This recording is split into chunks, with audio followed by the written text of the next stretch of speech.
Allu Arjun, Sukumar sensational కాంబినేషన్‌లో రూపొందుతున్న Indian film 'Pushpa 2'. Tollywood ప్రముఖ నిర్మాణ సంస్థల్లో ఒకటైన మైత్రి మూవీ మేకర్స్ భారీ బడ్జెట్‌పై నిర్మించారు. డిసెంబర్ 5న వరల్డ్ వైడ్‌గా రిలీజ్ కానున్న 'పుష్ప 2' ప్రమోషన్స్‌లో భాగంగా 'పుష్ప 2' ట్రైలర్‌ను పాట్నాలో గ్రాండ్‌గా విడుదల చేశారు మేకర్స్.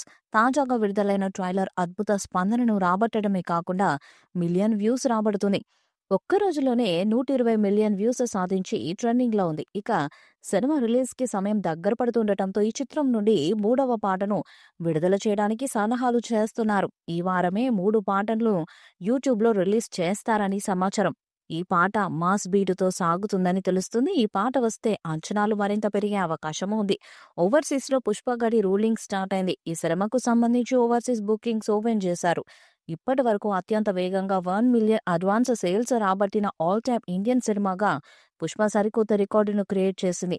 ఇది ఓవర్సీస్‌లోని తెలుగు సినిమాలలో ఒక రికార్డు. ఇక టికెట్స్ పరంగానూ 35,000 టికెట్స్ బుక్ అయి రికార్డును క్రియేట్ చేసింది 'పుష్ప'. ఈ సినిమా ఓవర్సీస్‌లో డిసెంబర్ 4న రిలీజ్ కానుంది. అదేవిధంగా ఓవర్సీస్ ప్రీమియర్స్ విషయంలోనూ 'పుష్ప' రికార్డ్స్‌ను క్రియేట్ చేసింది. ఇప్పటి వరకు యూఎస్ఏలో 3,230 ప్రీమియర్స్‌తో ఆల్ టైమ్ టాప్ మూడవగా నిలిచింది 'పుష్ప'. మరోవైపు కెనడాలో 'పుష్ప' బుకింగ్స్‌ను ఓపెన్ చేశారు. ఇక్కడ కూడా రికార్డు బ్రేకింగ్ ప్రీమియర్స్ బుకింగ్స్ వచ్చే అవకాశం మెండుగా ఉంది. ఓవర్సీస్‌లోనూ భారీ ఈవెంట్ నిర్వహించబోతున్నారు మైత్రి మూవీ మేకర్స్. ట్రైలర్‌లో చాలా హైలైట్స్ ఉన్నాయి. ముఖ్యంగా మొదటి పార్ట్ కంటే మించిన యాక్షన్ సీన్స్ ఈ సినిమాలో ఉంటాయని తెలుస్తుంది. ట్రైలర్‌ను కరెక్ట్‌గా గమనిస్తే ఎన్నో విశేషాలు కనిపిస్తాయి. ట్రైలర్‌లో కేశవ్ పాత్రకు కళ్ళు లేనట్టు చూపించారు. అది బాగా గమనిస్తే అర్థమవుతుంది. అలాగే ట్రైలర్‌లో ఎవరో చనిపోతే దహన సంస్కారాలు చేస్తున్నట్టు చూపించారు.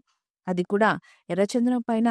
దీన్ని బట్టి చూస్తుంటే సినిమాలో హీరోయిన్ రష్మిక చనిపోయి ఉంటుందని, అందుకే ఎర్రచందనం పైన కాల్చేస్తున్నారని నెటిజన్స్ కామెంట్స్ చేస్తున్నారు. అలాగే ఇంకొంతమంది సినిమాలో 'పుష్ప' తల్లి చనిపోయి ఉంటుంది. అందుకే అలా ఎర్రచందనం పైన కాల్చేస్తున్నారని అంటున్నారు. మరి ఈ విషయాలపై క్లారిటీ రావాలంటే డిసెంబర్ 5 వరకు వేచి చూడాల్సిందే మరి. ఈ వీడియోపై మీ అభిప్రాయాన్ని కామెంట్ బాక్స్‌లో తెలియజేయండి. ఈ వీడియో మీకు నచ్చితే లైక్ చేయండి, షేర్ చేయండి, కామెంట్ చేయండి. మరిన్ని అప్డేట్స్ కోసం మన ఛానల్‌ని సబ్స్క్రైబ్ చేయండి. అలాగే పక్కనే ఉన్న గంట సింబల్‌ని గట్టిగా కొట్టండి.